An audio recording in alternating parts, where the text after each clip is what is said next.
At the very earliest stages of development, all cells are equally capable of giving rise to an entire organism. But after only a few rounds of cell division, the cells begin to lose this totipotency and to differentiate, sorting into groups that will either contribute to the placenta or to the embryo itself. In this 8-cell embryo, called a morula for its berry-like appearance, all cells express a pair of genes, CDX2 and OCT3-4.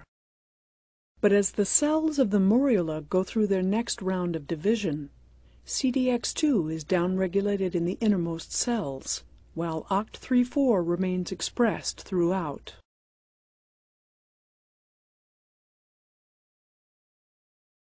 The segregation of these genes is maintained as the cells continue to divide, until after about 10 rounds of division, the embryo has become a hollow ball, known as a blastocyst.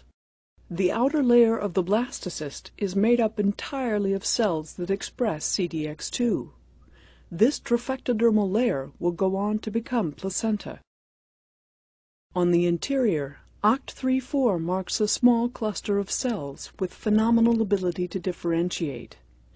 This inner cell mass is made up of cells with the developmental potential to give rise to all of the body's many cell lineages, an ability known as pluripotency. And indeed, every one of the cells in your own body can trace its ancestry back to these few dozen pluripotent stem cells.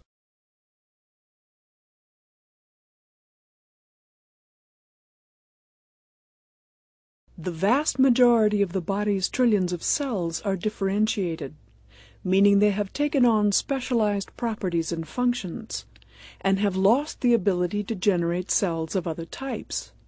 Skin, muscle, blood, bone, and the nervous system are all made up of populations of differentiated cells.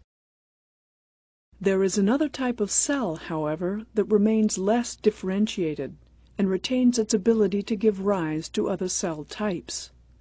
These cells are known as stem cells. Stem cells exhibit two characteristics not found in more differentiated cells. By definition, stem cells are able to divide and make copies of themselves indefinitely, a capacity known as self-renewal.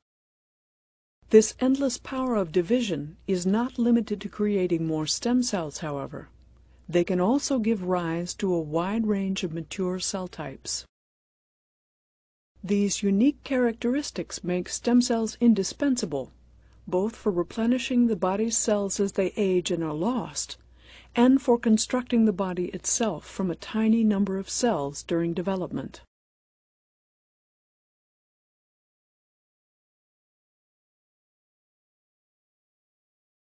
Even after the embryo has grown into an adult, many of the body's cells continually die off and need to be replaced.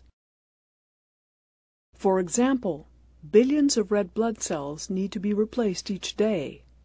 This is the work of stem cells known as hematopoietic stem cells, which are located in the bone marrow.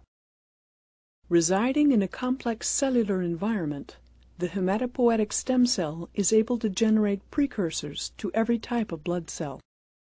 And indeed, these stem cells have been used by physicians for decades to replenish patients' blood supplies following radiation treatment for cancer.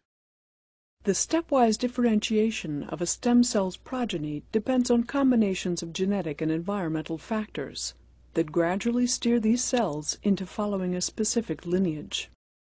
This process involves different sets of stimulating factors operating in the cell's environment, at its surface membrane, and within its nucleus. Each step down the path draws it closer to becoming a functional red blood cell and entering the bloodstream. The lining of the small intestine turns over even faster than the blood. At the microscopic level, this epithelial surface consists of billions of projections called villi, with stem cell-containing areas known as crypts near their bases. The intestinal crypt contains slowly dividing stem cells that maintain their own numbers while also producing rapidly dividing progenitors. These transit-amplifying cells churn out all of the differentiated cell types needed to migrate upwards and replace older cells as they are shed from the tips of the villi.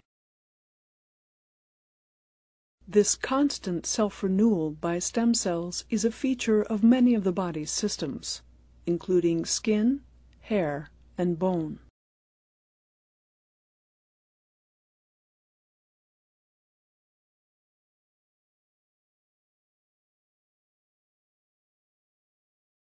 Not all of the body's organs regenerate as readily as the blood and the lining of the gut, and the multipotent stem cells that have been identified in the adult body are both limited in their ability to generate other lineages and difficult to maintain in culture. In contrast, the pluripotent cells of the inner cell mass can be harvested and grown indefinitely in vitro, and can give rise to every type of cell in the body. These pluripotent cells in culture are known as embryonic stem, or ES cells. By culturing these cells under controlled conditions, it is possible to steer their differentiation into specific cell types. For example, ES cells cultured on a bed of stromal feeder cells and treated with inductive factors such as BMP4 and sonic hedgehog tend to differentiate into neural lineages.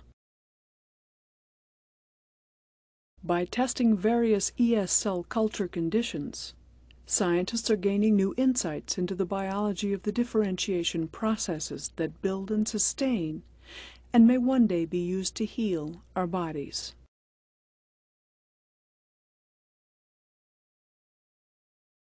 Stem cell researchers are currently exploring ways to differentiate ES cells into lineages that are of great medical and biological interest. The nervous system, the pancreas, and the heart all regenerate too poorly to restore themselves after serious injury or degenerative disease. Scientists are now seeking ways of using the knowledge they gain every day from the study of embryonic and somatic stem cells to help save patients' lives and to improve our understanding of their seemingly limitless potential.